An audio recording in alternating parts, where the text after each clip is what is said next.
Oke guys, sebelum kalian menonton video ini, jangan lupa subscribe dan bunyikan loncengnya. 1, 2, 3. Oke, selamat menonton. Enjoy!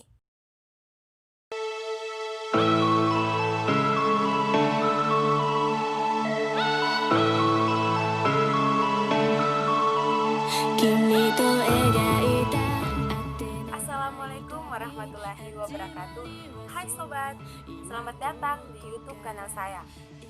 Nah, kali ini kita akan membahas mengenai tentang struktur dan macam sel saraf.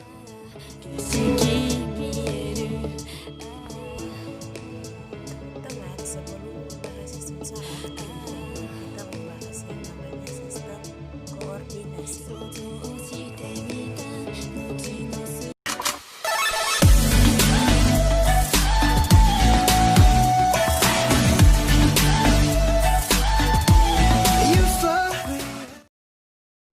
Nah, di sistem koordinasi itu sendiri melibatkan 3 sistem organ. Yang pertama sistem saraf, yang kedua sistem hormon, yang ketiga sistem indera. Nah, bagaimana keterkaitan antara ketiga organ ini atau bagaimana cara kerjasama mereka?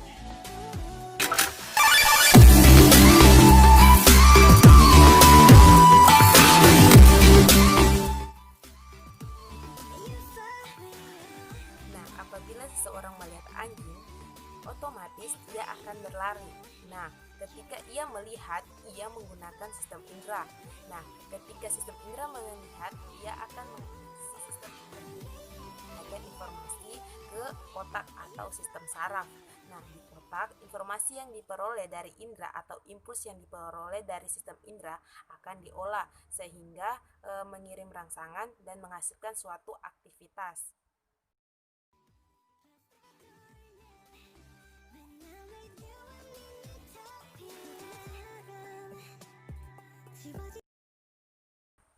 Nah, pasokan glukosa dan oksigen yang dibutuhkan oleh otot kaki diperoleh dari hati.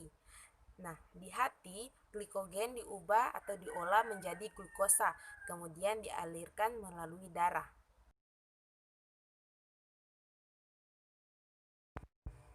Nah, teman-teman, perlu teman-teman ketahui bahwa proses pengubahan glikogen menjadi glukosa dirangsang oleh suatu zat kimia yang disebut hormon.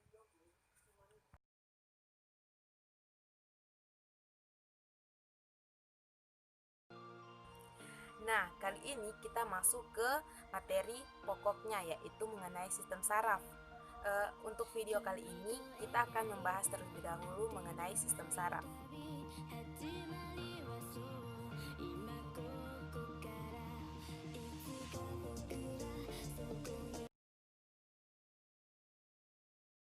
Nah, di sini sistem saraf berperan dalam tubuh manusia, yaitu menerima, mengolah, dan meneruskan hasil olahan dari reseptor menuju efektor. Di sini reseptor pada tubuh manusia yaitu sistem indera, misalnya mata, telinga, dan kulit. Efektor, sedangkan efektor pada tubuh manusia yaitu otot dan kelenjar. Sistem saraf itu sendiri tersusun dari beberapa sel neuron, di mana neuron ini tidak akan mengalami pembelahan sehingga tidak dapat diganti jika sudah mati. Nah, namun pada kondisi yang sesuai, neuron dari sistem saraf perifer yang terluka dapat diperbaiki. Nah, gambar di atas merupakan struktur dari sel neuron, yang dimana sel neuron itu sendiri tersusun atas badan sel, kemudian dendrit, dan akson. Nah, yang pertama yaitu badan sel.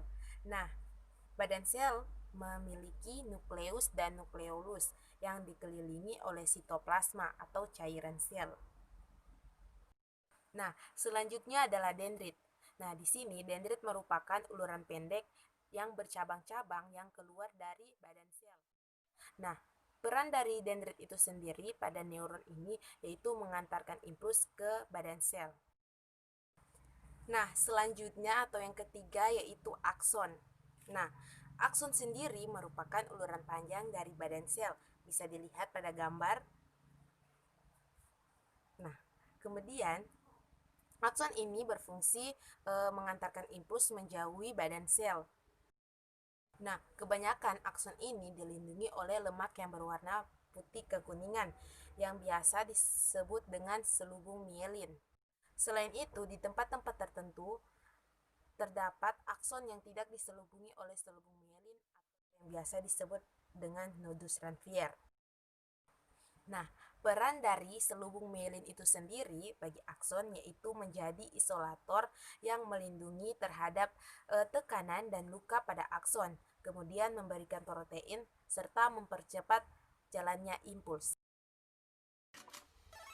Nah, perlu teman-teman ketahui bahwa neuron ini berdasarkan fungsinya dibedakan menjadi 3. Yang pertama yaitu neuron sensorik, yang kedua neuron motorik, dan yang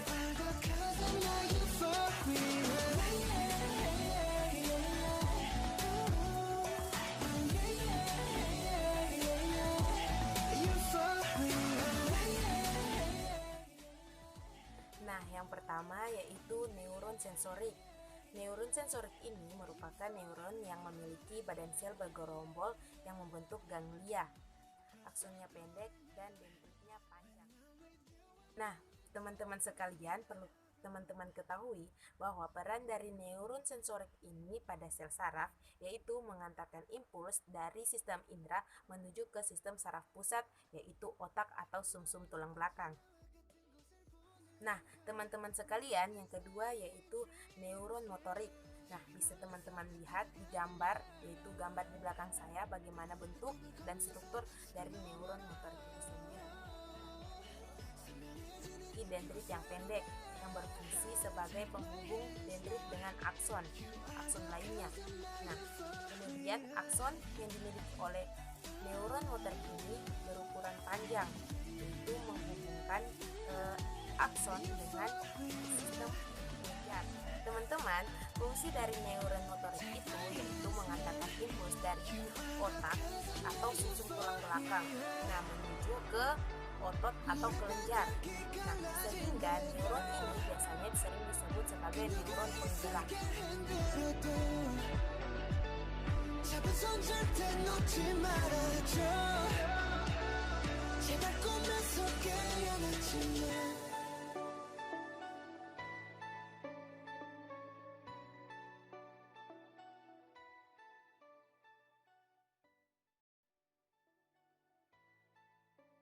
Nah, teman-teman, salah satu dari ciri-ciri pada makhluk hidup yaitu bergerak. Nah, bergerak pada makhluk hidup itu sendiri diatur oleh sel saraf dan dibantu oleh organ-organ lainnya.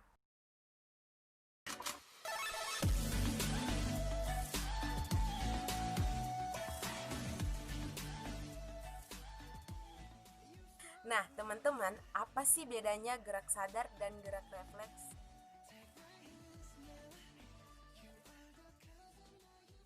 Betul sekali. Gerak sadar yaitu gerak yang disadari, sementara gerak refleks yaitu gerak yang terjadi secara spontan tanpa disadari. Nah, teman-teman, yang akan kita bahas pertama yaitu gerak sadar.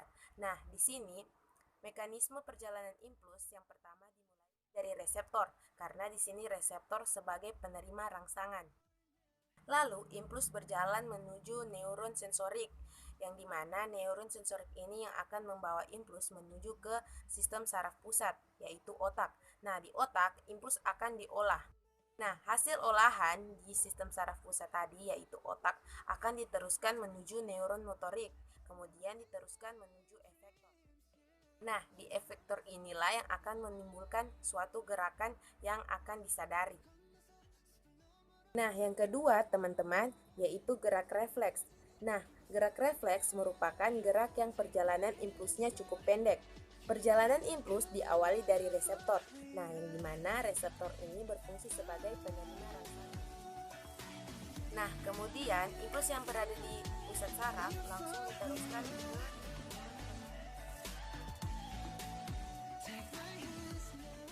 Nah, teman-teman, itulah tadi penjelasan mengenai bagaimana mekanisme terjadinya gerak, yaitu gerak sadar dan gerak refleks. Nah, dapat kita tarik kesimpulan bahwa adapun perbedaan dari kedua gerak ini, yaitu gerak sadar dan gerak refleks, yaitu yang pertama gerak sadar, yaitu gerak yang disadari, sementara gerak refleks yaitu merupakan gerak yang terjadi secara spontan dan tidak disadari. Yang kedua, yaitu pada gerak sadar, impuls yang diterima oleh saraf pusat akan diolah terlebih dahulu sebelum menuju ke proses selanjutnya. Sementara pada gerak refleks, impuls yang diterima oleh saraf pusat tidak akan diolah terlebih dahulu.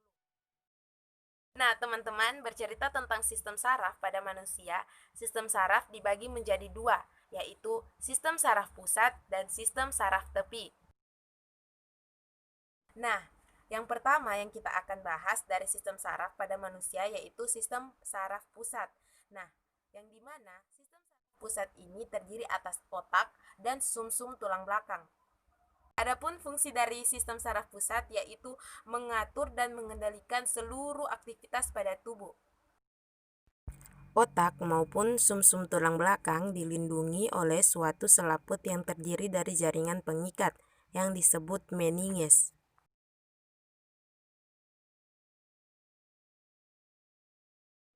Nah, selanjutnya yaitu otak. Otak pada manusia terdiri atas dua belahan, yaitu belahan sebelah kiri dan belahan sebelah kanan. Kemudian, kedua belahan ini dihubungkan oleh balok otak yang berongga, yang berisi cairan getah bening. Pada tali spinal, yaitu jalur antara otak dan sumsum tulang belakang, terjadi pindah silang. Nah, sehingga terjadi kebalikan sistem pengendalian.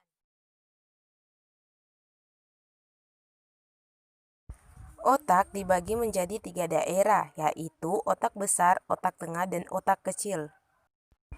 Nah, sistem saraf pusat yang selanjutnya yaitu sumsum tulang belakang. Sumsum tulang belakang merupakan lanjutan dari medula oblongata terus ke bawah sampai tulang punggung, yang tepatnya di pinggang. Sumsum tulang belakang berfungsi sebagai pusat gerak refleks yang sebagai pengantar impuls dari kulit atau otak dan membawa impuls motorik dari otak ke otot tubuh. Nah, selanjutnya yaitu sistem saraf tepi. Nah, sistem saraf tepi ini merupakan lanjutan dari neuron yang bertugas membawa impuls. Berdasarkan fungsinya, sistem saraf tepi dibedakan menjadi dua, yaitu sistem saraf somatik atau sistem sadar dan sistem saraf otonom, yaitu merupakan sistem saraf yang tak sadar.